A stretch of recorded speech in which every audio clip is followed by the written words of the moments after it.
পঞ্চায়েত ব্যবস্থা গ্রামীণ প্রান্তিক মানুষের জন্য সরকারি এক বিভিন্ন সুযোগ সুবিধার জায়গা। আর মহাত্মা গান্ধী তিনি বলেছিলেন যে প্রকৃত ভারত গ্রামে থাকে। আর এবার সেই গ্রামীণ প্রান্তিক মানুষগুলো যাতে দুর্নীতি মুক্ত পরিষেবা পেতে পারেন সে কারণে বড় পদক্ষেপ রাজ্য সরকারের। এবার থেকে আর এই পঞ্চায়েত প্রধানের হাতে থাকবে না আর্থিক ক্ষমতা। পঞ্চায়েতের খরচের অনুমোদন দেবেন সরকারি আধিকারিক। পঞ্চায়েত আইন সংশোধনের পথে মুখ্যমন্ত্রী। জব কার্ডে টাকা পেয়েছেন? না, দেয় না আমাদের নেতারা খেয়ে নিয়েছে। জব কার্ড আমি পাইনি, 5 বছর 6 বছর তারপরে জব কার্ডটা দিয়েছে, টাকা কোনোদিন পাইনি। না, আমরা টাকা পাইনি। আমাদের 18,000-এর মধ্যে 4,000 টাকা দিয়েছে, বাদ বাকি টাকা বাকি আছে। পঞ্চায়েতে গেছি, ব্যাংকে গেছি, টাকা ঢুকলেই দিব তাই বলে দেয়নি। মহাত্মা গান্ধী বলেছিলেন, প্রকৃত ভারত গ্রামে থাকে।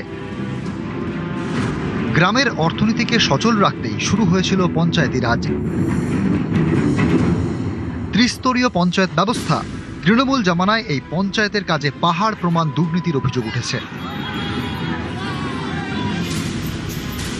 100 দিনের কাজ থেকে উন্নয়নের টেন্ডার, রাস্তার পিচ সবকিছুতেই দুর্নীতির অভিযোগ।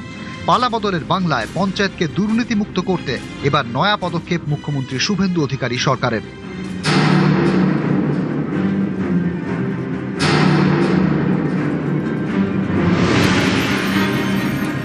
1973 সালে পশ্চিমবঙ্গ পঞ্চায়েত আইন সংশোধন করতে চলেছে রাজ্য সরকার। গ্রাম পঞ্চায়েত প্রধানদের হাত থেকে আর্থিক ক্ষমতা তুলে নিতে চাইছে রাজ্য। তার পরিবর্তে পঞ্চায়েতের খরচে অনুমোদন দেবেন দায়িত্বপ্রাপ্ত সরকারি আধিকারিক। প্রতিটি পঞ্চায়েতে একজন করে এক্সিকিউটিভ অ্যাসিস্ট্যান্ট থাকেন। সংশোধনী পাশ হলে তার হাতেই যাবে পঞ্চায়েতের আর্থিক ক্ষমতা। তৃণমূল জামানায় পঞ্চায়েতে বেলাগাম দুর্নীতির অভিযোগ উঠেছে। গ্রামবাসীদের ক্ষোভের মুখে পড়তে হয়েছে একের পর এক নেতাকে। অনেকে বলেন গ্রামের এই ক্ষোভই আছড়ে পড়েছে ইভিএমে। গ্রাম বাংলায় ভরাডুবি হয়েছে তৃণমূলের। অর্থ নিয়ে অনর্থ। পঞ্চায়েতে এবার এই অর্থ আর রাজনীতিকদের হাতে রাখতে চায় না সরকার।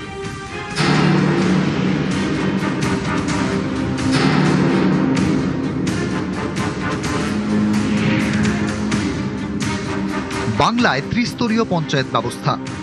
গ্রাম পঞ্চায়েত, পঞ্চায়েত সমিতি এবং জেলা পরিষদ।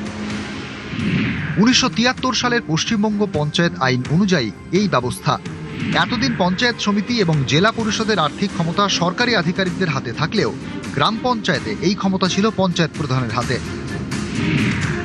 100 দিনের কাজে অনুমোদন, টেন্ডার ডাকা যাবতীয় ক্ষমতা ছিল পঞ্চায়েত প্রধানের হাতেই।